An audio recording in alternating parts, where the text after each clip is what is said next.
To another All Things Football podcast. I'm one of the hosts, Jay Draxford, and joining me again today is Lee Allenson. How are we doing, Lee? Very well, mate. Yourself? Not too bad. You cycled all the way to Paris today, or how's that going for you? 14 days, 14 miles. I try and think it like that, not just a mile a day, because it makes me feel better about myself. But no, she's doing well, mate. She's still going strong. That's all. You're still after more shirts, though, right? Still after more shirts, mate. I think this lockdown's going to be a lot longer than we think, and we don't want to run out. So I'm in loads of clubs: Chester, South Shields, Watford, Slimbridge, Taunton. Your local clubs: Codicut, Stotfold, Baldock, Welling, Codicut. Have I said to Codicut? Just Hitchin. There's so many of them. It's been brilliant, mate. So we've just got to keep it going now. Make sure we finish it. You're going to have to start sending in your sizes and a smaller size probably if you keep doing this. The worst thing about it, I get really excited when a new shirt comes to the door. And funny, right? The postman now, because the postman turned up yesterday and I opened the shirt in front of him. He said, "What's all that about?" So I told him, he's come to the door today with 3 new shirts. And I've had to open them in front of him. Me and him were like 2 little kids at Christmas opening new shirts. Does the David Beckham shirt fit you? Mate, the David Beckham shirt is the best. It's getting framed. It's going straight up in front of the TV, in fact. I might have it in Unbelievable. No TV. That's nice. Well, who we got on today with us? Guy that I come across this year through work. Lovely fella. Very good. Wouldn't want to play it against him if he was a centre midfielder. We've had plenty of chats about his elbows and tackles that he throws in, but had a really good career, and it's really interesting to see how he started his career and moved forward. So, introducing Mark Bentley. Mark, how are you, mate? Hello, mate. You all right? Yeah, all good. Thanks, mate. Good, mate. Thanks for coming on, and obviously we'll get to know a bit more, mate, but let's start from where it all started. How did it all start out, mate, and falling in love with football so young? I think just I'm like that typical real young lad, elder brother. Probably about around 5, 6 of my early sort of memories. Just always with a ball, mate. The 80s kid, early 90s, just being out and about, dusk till dawn, really, and just wanting to play football, whether that's over the field with my mates or smashing balls up against a garage. So that was like the real love of it. I remember actually just signing for Benjo Tigers, actually. That was just a local village team, and there wasn't. I think I come into it a year too young, so I had to play with some older kids for a while, which obviously didn't bother me, and that. And it just sort of it just never stopped, really. I even go back home now. They've still got the old neighbours there, and they always remind me of the dents in the garage doors and stuff. So certainly put the hours in. But yeah, just like I say, just love being outside, and always had a ball by my feet. Yeah, was it the dream to always become a professional footballer, Mark? Yeah, definitely. I think it's every kid's dream when you're interested in football. Big Tottenham fan at the time, of my idol like Glenn Hoddle and then Gazza, like some big people to look up to, sort of thing. And just wanted to be the best I can, and yeah, got there in the end. I think what I've noticed, Jay, I don't know about you, but with obviously Darren Curry, Darren Soul, Mark now, Matty Everington, Junior Marias, they all grew up and it was non-stop football. And I get concerned a little bit that if we in 20 years' time we get some ex-pros on or something like that, it'll be, I spent all day playing FIFA, and all you've ever talked about is being out there playing. I think that's so important as a kid, isn't it? That you're out there all the time, kicking the ball, no matter where it is, what it's doing, just trying to improve.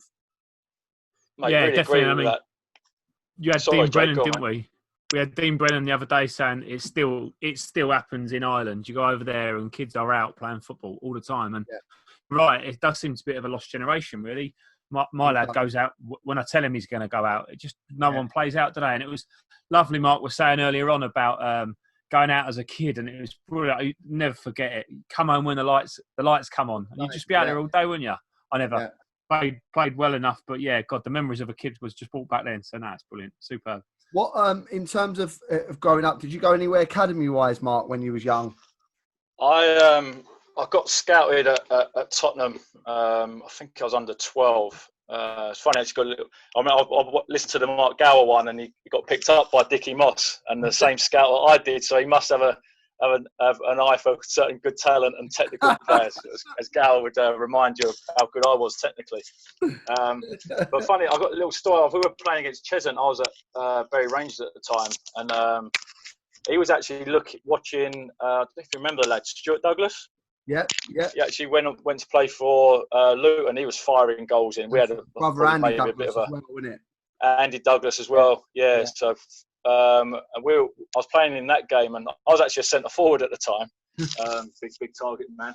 And I remember I scored a hat trick. I scored an absolute worldie, and so the people who know me probably realise I don't score worldies, and this one was actually like chest and like overhead kick, and I was like, it's unbelievable. But never forget that time, because he approached me and my dad afterwards, and I could still picture me and my dad looking at each other across, getting into the car. Obviously, we're big Tottenham fans, and we've just been invited into Tottenham. So, so went there. I think I picked up on like the Sunday. I think it might have been the next day, actually. I literally went to Tottenham and the old ball courts there.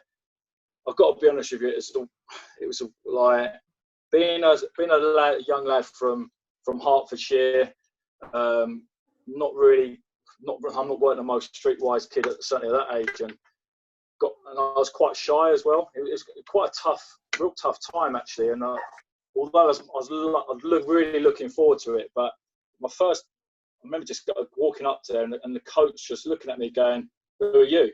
Yeah. And I'm like, "What?"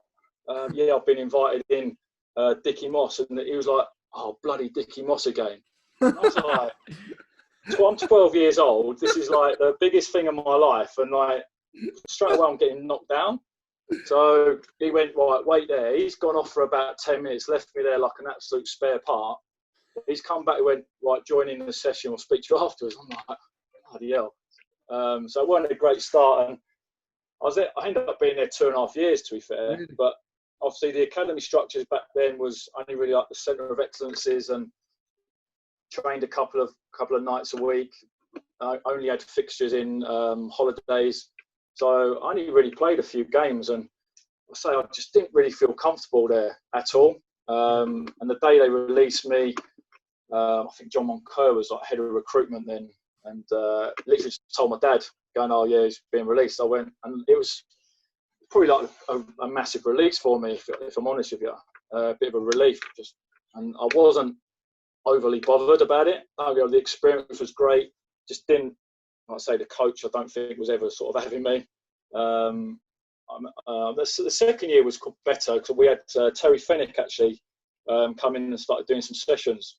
Obviously, ex-Tottenham player as well, and I've got on much better with him. But yeah, so left there at 15, and I think not coming from a football family or background, I didn't really get much advice after leaving. It was just like you're released and good luck sort of thing.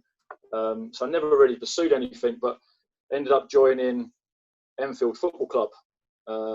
Again, I keep sort of saying this, I've been a Hertfordshire boy, and it's a totally different environment, moving closer to London sort of thing in that sort of sense, and a much better team. And that's where I sort of started to grow as a not just as a footballer, as a person, I think. And so I've done the up to under 18s in Enfield, and I actually we were the first club at non-league level to do a YTS scheme. Enfield were Ryman Prem at the time, so one below, like in terms of the old structure, we were one below the conference. So, but a real good club, proper football club. So they were a massive non-league team. I remember watching Stevenage versus Enfield years ago. How did it come about? Was that through scouting, or was it through going along to sessions that they pulled you? No, so I was at Enfield Youth anyway, so under 15s, and then under 16s. Obviously, that's when you're sort of going into your Y test after that. So they chose. We had a really good team. To be honest, we were winning the leagues, we were winning cups and stuff. So we were quite strong. So I think we were throughout that time. I'm pretty sure we were in the FA Youth Cup. I think we were like the furthest a non-league side had ever got. We beat Leyton Orient. We actually lost to Barnet in the next round, but they played a couple of players who were too old, I think. So they got kicked out and we got reinstated, and we ended up losing to Hereford. But going back to your question, it's like they just picked 7 or 8 of us to do this YTS scheme. Educationally, was I great? Not really. I was very much focused in wanting to be a footballer, even though I was a very low level at the time. But the dream sort of never left me. So, like I say, there was only I think it was 7 of us on the program. So you can imagine, like academies, you got a squad of 20. We were a squad of 7. Wow. So, but what we did do, we trained with the first team twice a week. So you're with men straight away with the adults, and they were good sides. Like, there's some real characters there, and you certainly couldn't step out of line. You had to work hard. And the youth team manager, or the YTS manager at that time, was George Borg. So he was a first team manager, but our boss of our apprenticeship. And there certainly wasn't any sort of taking a mick with Borgie about. So it was an interesting 2 years, should I say. The first year was good. George sort of trained us most days, but we were. I look back now and I think, bloody hell, we didn't have to do a lot of cleaning up. So we were clean the ground up. We were washing off the dressing room. We tried to do it as close to what a professional academy would do, but I think we've done a little bit more. I think the one big memory for me, I probably learned to drive there. The groundsman had a car where he towed his little grass cutter at the back of it. So we, at the back of the ground, Enfield playing field was massive field. We took the car out because we had to do some weeding. So they let us take the car to dump all the stuff in. Imagine that, 17-year-old boys, we're doing donuts around the park. And that's how I sort of learned to drive. But yeah, good, really good memories. But in terms of a football program itself, did I get the benefit of it? Probably not. So, because it wasn't the second year, especially the training, we were sort of like we sort of trained ourselves really. Don't get me wrong, we were out there for hours, but no real sort of leadership at the end of it. So what? So how's it come then? In next thing you're playing for Enfield Town first team, I suppose, in non-league football. It must be because they're a good side, very good level at the time. You're a young player. It must be a real culture shock. But you seem to hit the ground running, really. Well, actually, there's a little bit of a step back at first because I didn't actually make the Enfield first team. I played a few games. I actually got released at the end of the apprenticeship. So I ended up dropping down 3 levels, went to Aveley. Okay. So they were offering me first team football. I was in a little bit of I thought I was better than that, but I thought I should go and get some experience. So ended up signing for Aveley Football Club. So first year was really good. Got Player of the Year down there, and I think that was a real sort of taste of, wow, I've got to grow up very quickly here, because you are in that male environment. You're at a low level.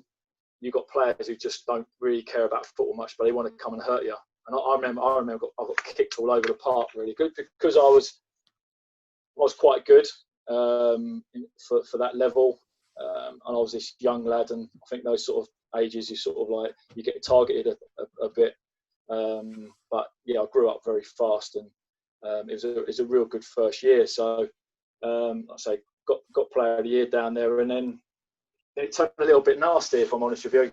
I signed a contract down there, and me being me, and probably never sort of changed at all. I was not aware of any kind of option or how sort of options work in contracts. So the year ended, and I had a couple of clubs come in for me, like Harlow Town, who were a couple of leagues above.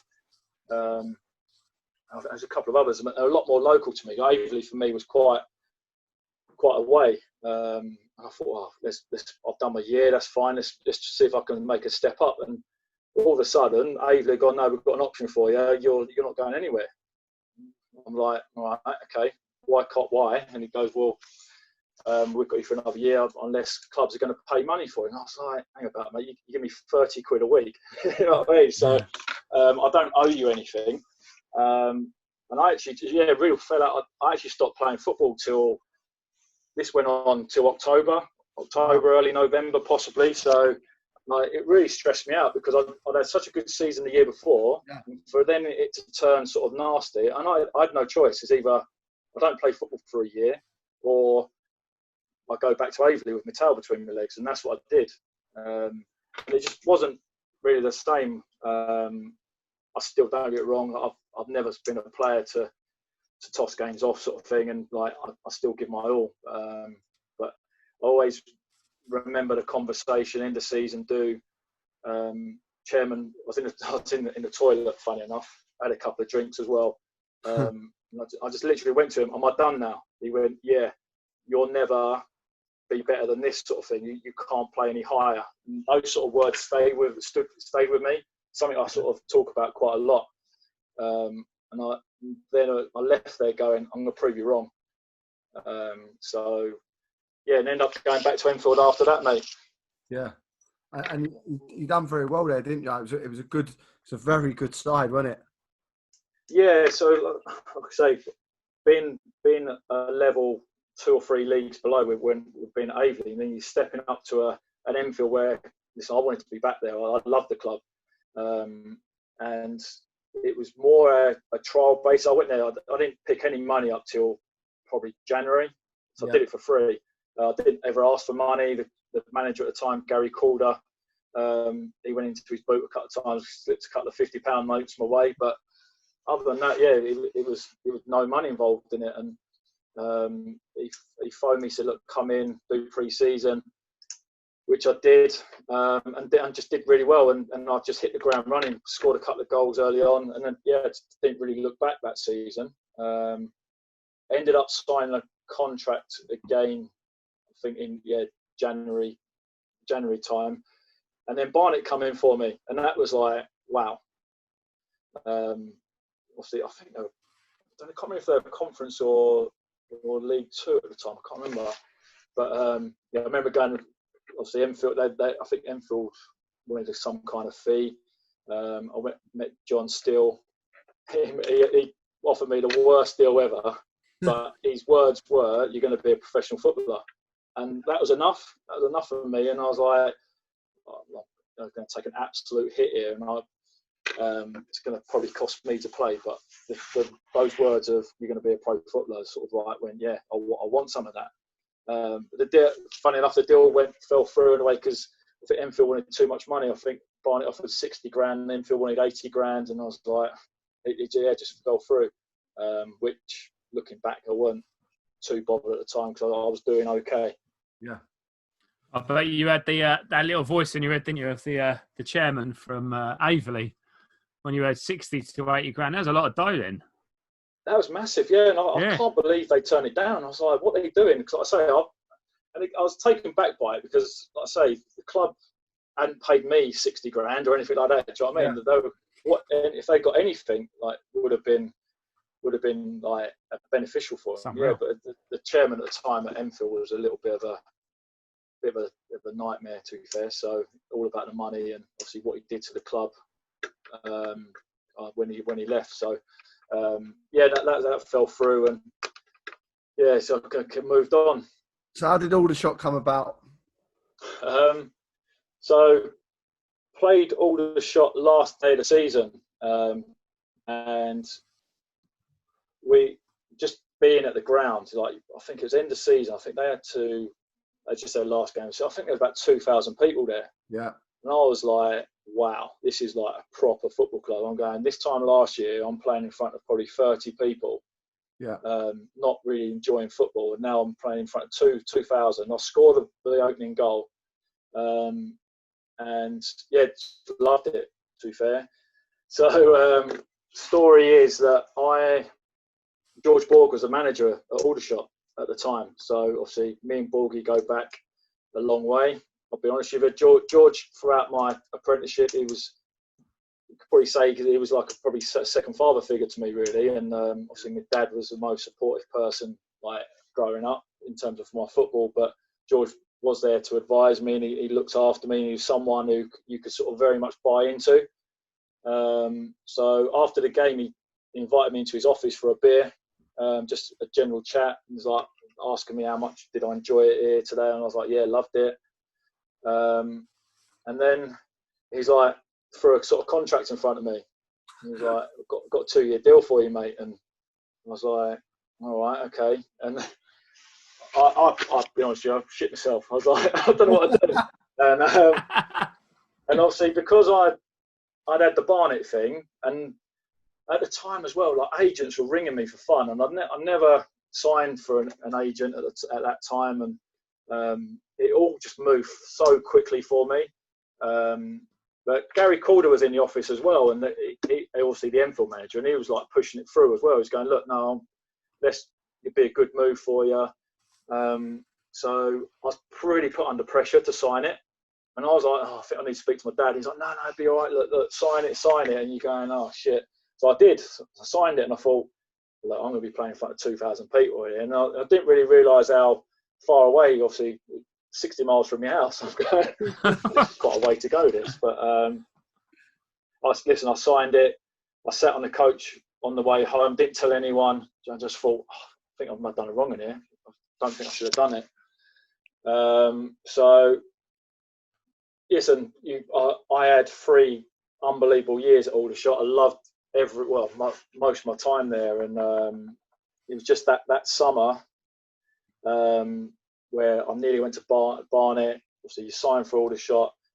The week after the end of the season, I've got Enfield ringing me going, "What? You can't sign. You've signed for Aldershot. How have you done it? You've got an option on your contract." So I was like, "What do you mean? I haven't got an option on my contract." I thought, bloody, I ain't done it again, surely.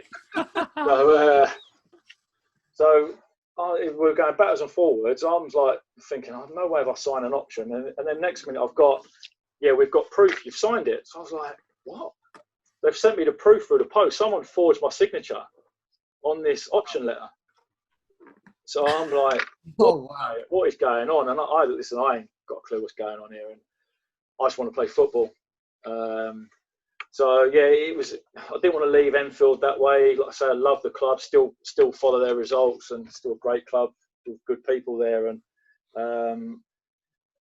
then throughout the summer, I'm all set, and then I get Richard Hill phone me from Stevenage, and I actually met up with him through the summer, and he offered me a deal to sign for Stevenage, and it was a lot better deal than I just signed for Aldershot. And I'm going, how do I get out of this one at Aldershot? Stevenage is 10 minutes down the road for me. It's a league higher, and it was just madness. It was a real mad summer.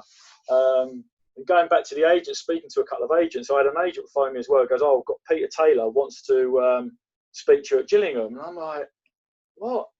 So next minute, I've got Peter Taylor on the phone, who's just taken over at Gillingham, going, "What are you doing signing for Aldershot? I was going to come in for you." He just signed Junior Lewis from Hendon. And he's going, "Oh, I would have signed you, but give it a month. So I've only just taken."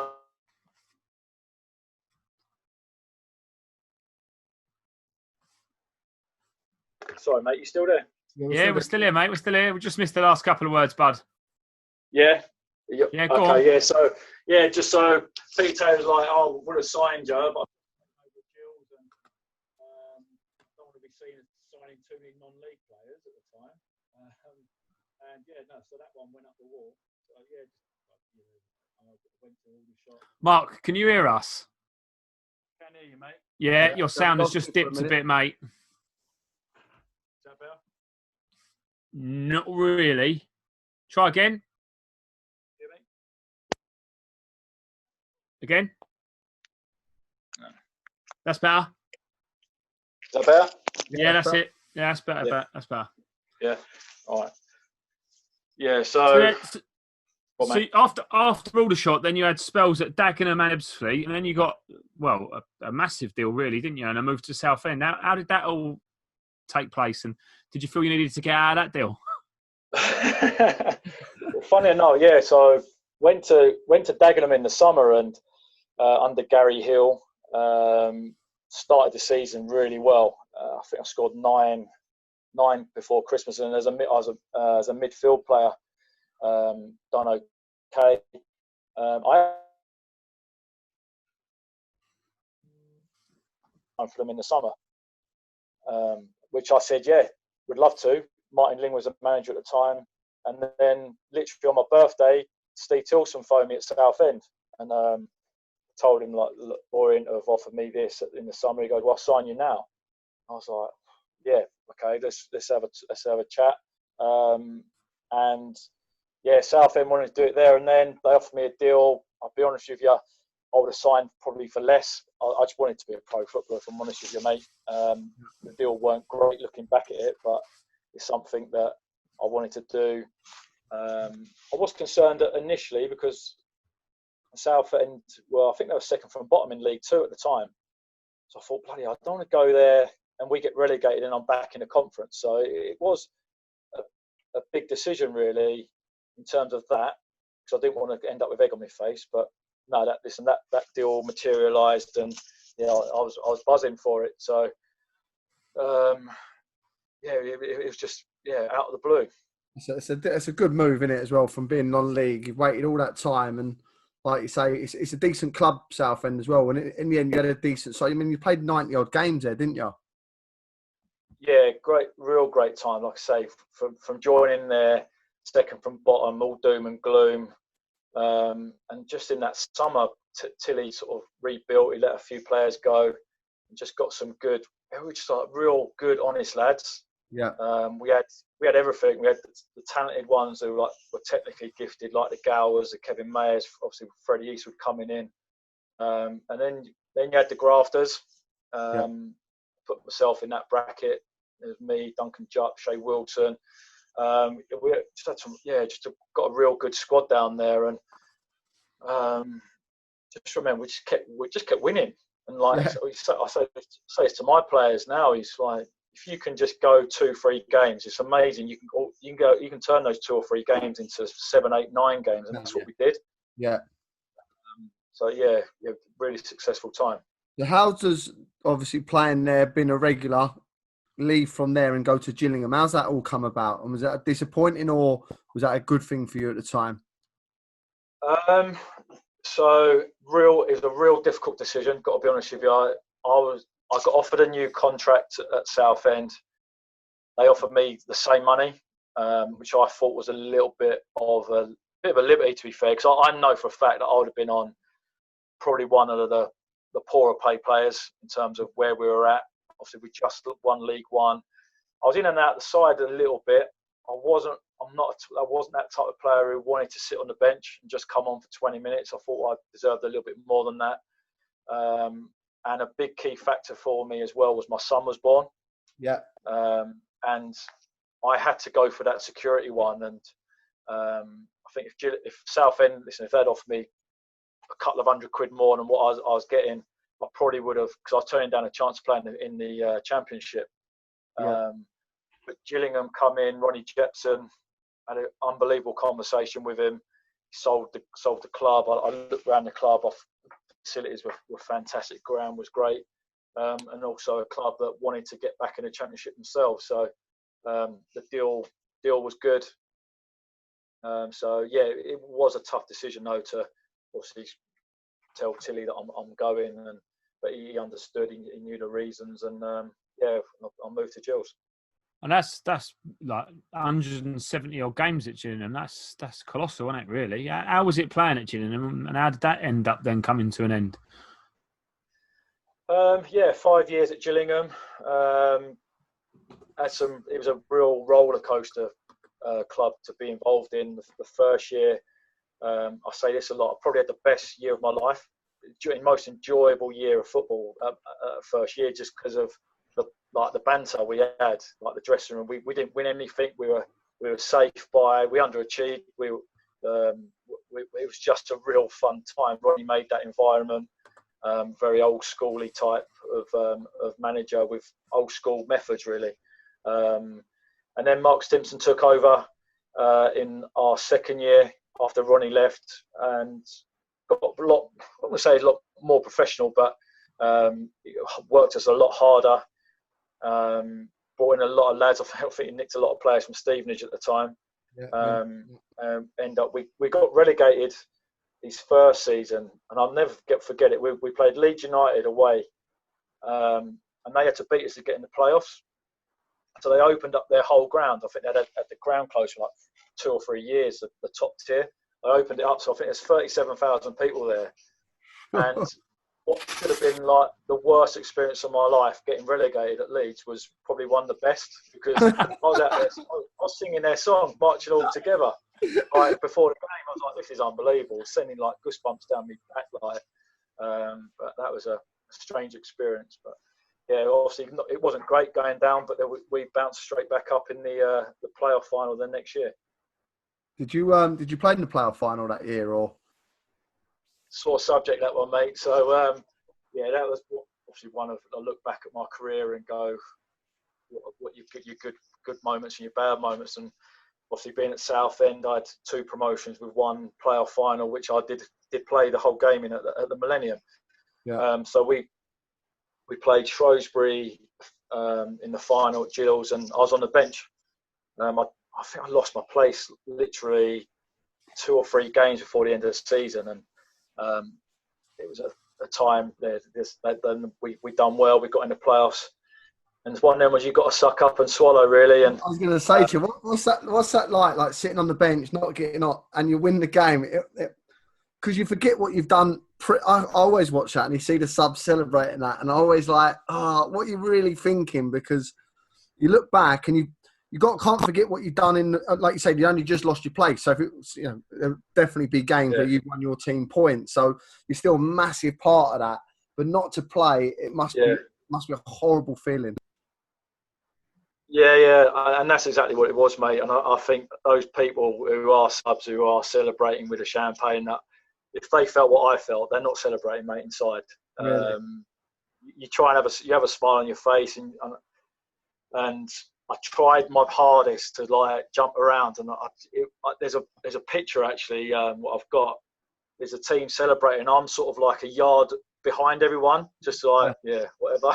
And but listen, it was a great experience. But I think obviously we scored in the last minute. Simon Jackson got the header, and literally last kick of the game. I think it would have gone into extra time. I probably would have got on. So. But yeah, it's just one of those things. It should have been a great day for me personally. Listen, for the club, it was unbelievable, and it's obviously not about me. But yeah, personally, it was a tough one.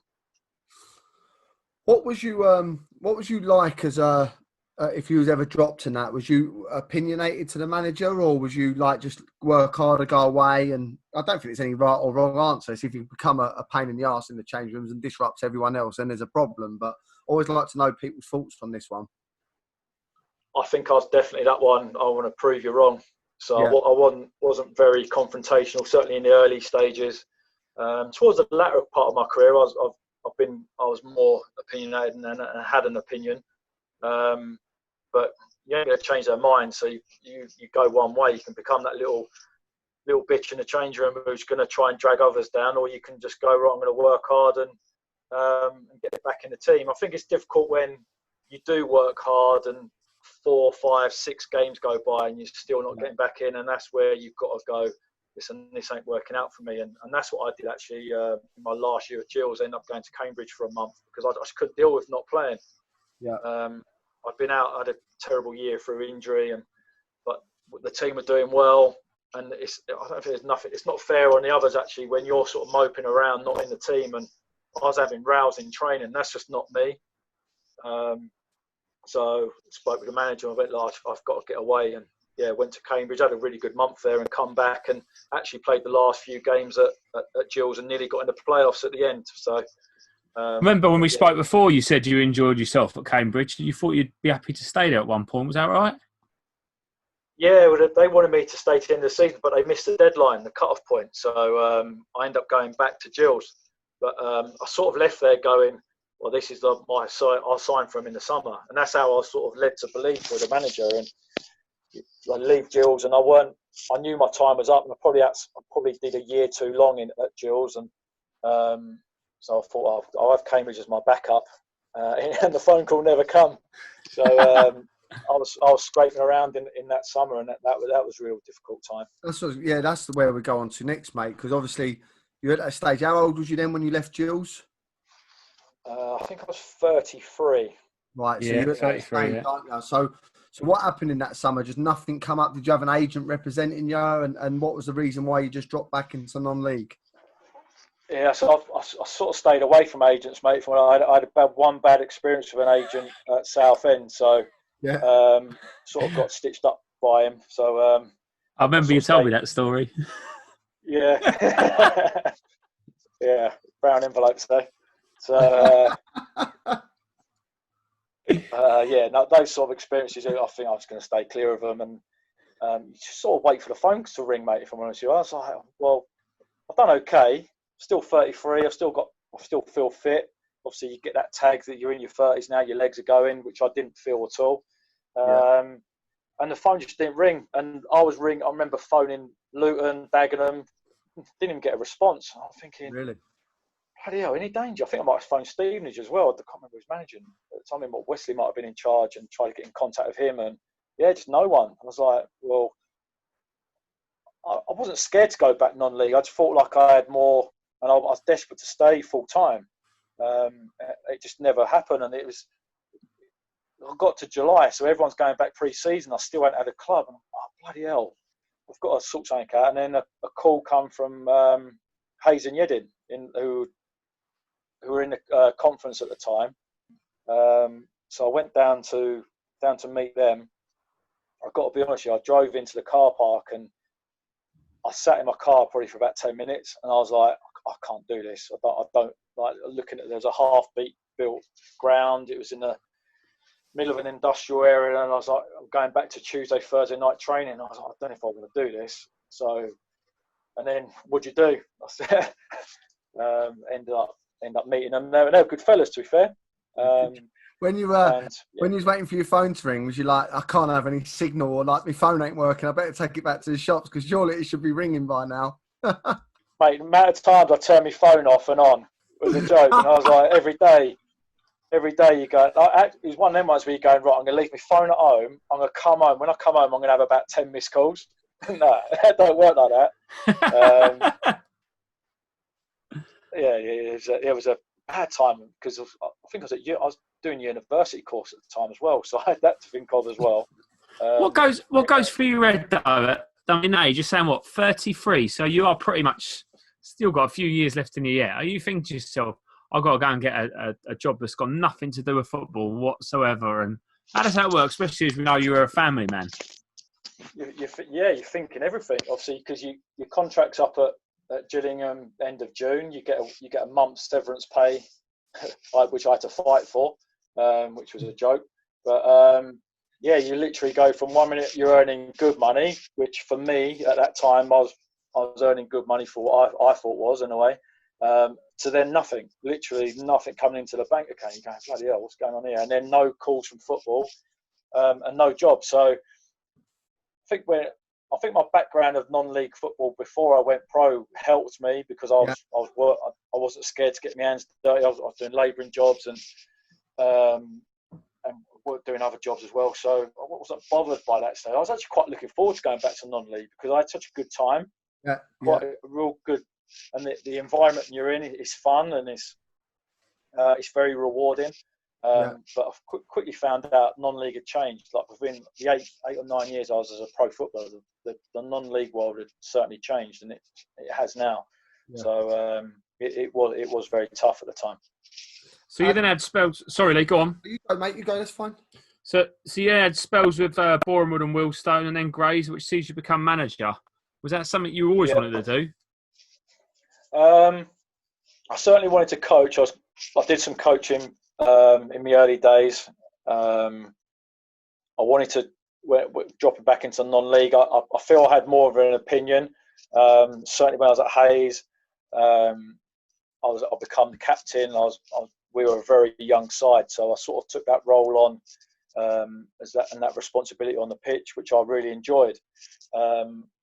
And credit to Lee's dad, actually. I don't have a lot of good words to say about Bournemouth, if I'm honest with you, because I was there for a very short time. But one thing Ian done for me was he allowed me to be a spokesman, and he lent on me a lot, which I really appreciated at the time. Unfortunately, my time there didn't last as long as I'd like to. So, but it just got me an eye opener to think for the people you've worked under, the experience you've got now, and I thought I could certainly do a coaching role, play a coach role at the time, and then being at Grays, the manager left. I think it was in January, and we weren't doing that great, but we had a really good squad. If I'm honest with you, there's some really good players there. Manager stepped up to go to Welling United, Jody Brown, and the chairman at the time just asked me if I fancied taking it over for a few weeks before they get another manager in, and which I did, and loved it. It brought out a different person in me. I think as a manager, you need to learn about yourself very quickly, and there's a lot of stuff to deal with, and I think it eased me into that environment quite easily because I was a player also, and the lads, obviously I had that mutual respect from the lads already, and we ended up doing really well that first season, and we actually missed out on the playoffs by I think a point or a goal difference last game of the season, so we got them to a cup final as well against your mob, Lee. Actually, Hendon beat us in the Velocity Trophy, so it was a good start for me. It's funny you say that about. I'm quite big on that. I think it's like when you said about the old man and being a bit of a spokesman. I think you need to do that, and you need to change it up, and you need to have one or two that. You know, I do it now with one or two of mine, like Kieran Forbes. Like he's been there, seen it, done it at a good non-league level. He's played for England, so it's good to have his little opinion. I think that's quite important, don't you? Yeah. No, I've as manager now myself, I ain't got all the answers, and and you need that player perspective, like because certainly my early stages as a coach, I didn't see a lot from the outside. I had to, when I'm on the pitch itself, you saw everything. But actually on the sidelines, you see a different game, and it looks a lot easier on the sideline. So I think it's quite important that you lean to the actual players who are out there doing it and trying to identify situations which could be going right or could be going wrong, and amending them. Definitely. So you're now manager at Canvey Island, which is another big club. What's your ambitions with the team down there? First and foremost, it's a sleeping giant. If I'm honest with you, it's a good club with a real good history. Like talking 10 years ago, they're in the conference, and I think top of the conference at the time. So there's some serious backing down there. Those years, that backing's not there anymore. It's a very stable club run by some very good people, and to have the opportunity to manage them was a no-brainer for me, really. But it's a difficult club because the location to get the recruitment side of things is tough because Canvey's not the easiest of places to get to, and obviously the level they're at now, players obviously you want to try and get those little gems who want to sort of a similar pathway to what you wanted to do, and but yeah, it's hard work, but it's a good club. But hopefully we can. Over the next, well, I say it every season, you want to get promotion and get them back up as high the pyramid as you can, and that would be my focus, and that's what my focus is at the moment. And when we can eventually get back playing, it's down to me to try and recreate a good atmosphere and get some good lads down there to make sure we're competing for that top spot. When do you think we'll be back playing? I'll be honest with you, I have no idea. Like I'm in my head, and I don't know why. I'm just preparing as if we're going to go back beginning of July. I've got to do that. I don't think we will. I'm hearing rumours January now, and it's mad. Obviously, we're run by what the government are going to tell us on Sunday, whether they're going to relax these laws and stuff. But at the end of the day, listen, football's the last thing we need to be worrying about really at the moment. Although we love the game and we want to get back there and on the pitch as quick as we can, I think it's got to, at the moment, you just can't see how like the social distancing in football. How's that work then? So I don't know, mate. Hopefully it's going to be tough July. for you as well, doesn't it? Next year with Romford, obviously Morden and Tiptree, who were so far clear this year, they'd have gone. You know, it's going to be a really tough year again for you, isn't it? Yeah, real, mate. It's a real tough league. I think it's by far the strongest out of the three sides in three leagues in that Bostik North South or South East League. So Romford have obviously got an endless budget. Morden and Tiptree have got Colchester 23s. They dangled a carrot that way. And you've got Aveley's, Haybridge Swiss. You've got some like real big teams. Everyone looks at us at Canvey Island going, well, we're the big team, and they're actually. Down in terms of budget wise, we've got an okay budget, but we're not where people think we are. I think so. it's going to be tough, mate. But when you haven't got that, you need to make sure you get a good changing room, and a lot can go with a change. I've been in a lot of change rooms where you haven't been the best side, but I tell you what, if you can create a really good environment, you'll get 10 extra points that season by real togetherness in the group. No, I totally agree, mate. Totally agree. Well, look, Mark, we always finish off with a quick fire round. Are you ready for this? Go on, mate. I know what the first answer is going to be, as we played together in little five-a-side game. So here we go. Best player you played with? Cue the pause. And best player you played against? Best player I've played with. Certainly on a pitch, I think like Freddie East was probably like the standout. Of my time at Southend, we had some good players down there. I'll give him a little mention, Mark Gower, because he was technically good. Went on to play in the Prem. Matty Jarvis at Gills went on. He was a fantastic young player. Those kind of players were certainly the standout. Played against Matt Letitia. We played in pre-season when I was at Aldershot. He was coming to the end of his career at Southampton, but I think he met me a couple of times. He just literally stood in the centre circle, just spraying balls around all game. And just another name drop, another one. Teddy Sheringham against we played against West Ham in the I don't know what it was back then, the Carling Cup. Again, he was just like these players who can just create their own space on the pitch.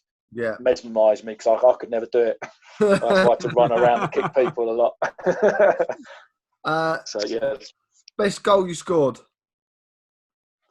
Best goal,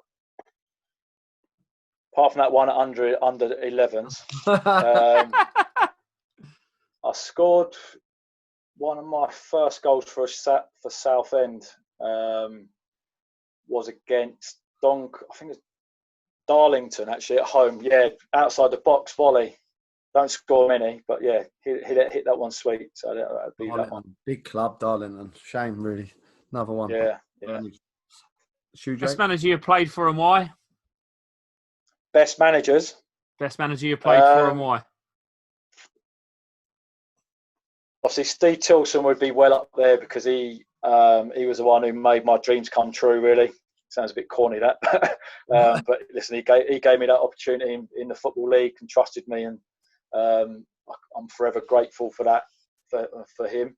But management, I love Ronnie Jepson at Gills. Like I say, the first year at Gillingham was he created such a good environment down there, and he was a manager who really respected me. I couldn't do no wrong, if I'm honest with you. I worked hard for him, and he was, like I say, he's old school, and he liked that kind of work rate in me. So Ronnie and Steve Tilson would certainly be well up there. Do you feel you've reached your full potential as a player?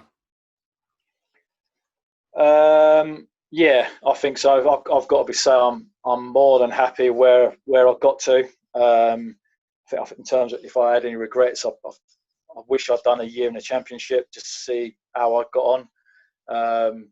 Find a few good contracts as well. Yeah. If you'd have told me at 18 years old I'm going to make it to League One, or when I'm at Avely in those toilets telling me I'm not good enough to play for any higher than them, listen, that's where dreams do come true. So did you ever see him again? I was going to say that, yeah. I have. Yeah, funny enough, he's now he's a chairman of Great Wakering, so I come across him every year. I think his story is that he made me as a player. Not the other way around. He's one of them ones I know, Mark. He's a great lad. Yeah, we made him. Yeah. That's it. That's his claim to fame. Like he made me as a player. Actually, he nearly destroyed me. So, you mentioned two great sides at the start of this as well. Bury Rangers and Bengio. They're massive clubs locally, aren't they? I get to come up with them on Saturday mornings with my little under nines. They're brilliant little clubs. Last question: Messi or Ronaldo? Oh, do you know what? I've always gone up until recently. I've always gone Ronaldo, but I've changed. I'm now a Messi man. Good man. Why did Ronaldo? Well, Ronaldo was always like, he's got a left foot, he's got a right foot, and he can head it. But then you see Messi, what he does in tight areas, and like how he's just a master, isn't he? So it's all about Messi now. Nah, brilliant, mate. Thank you for that. It's really good insight, mate, to your career, and I love people that can struggle, go through non-league, and then make it. That's the best one for me, because obviously the level we work out, you try and tell players just to keep working hard and believing it isn't over. And you look at the kids nowadays that, you know, getting released at 12, 13, 14. We speak to people at the school and that, Mark, don't we, about, you know, if you get released, it don't matter. You've got such a long way to go. Just keep believing in yourself and your ability, and you've got a chance. Yeah, definitely, mate. And it's about getting in those adult environments as early as you can, playing men's football, no matter what level. Yeah. Because you just go onto the men's pitch and just get kick lumps out of you, and to stand up to it. That's what I always try and tell the young lads. Often they listen nowadays. I'm not sure. I think attitudes have changed, but it is what it is. You'll get one little person who'll go off every word you say, sort of thing, and hopefully they're the ones you'll see progress. Definitely. Brilliant. Cheers, Mark. Thank you. No worries, mate. Good to speak to you guys. Take care. You keep working on that 5K time. We'll when we get back to work, I'll see if I beat you.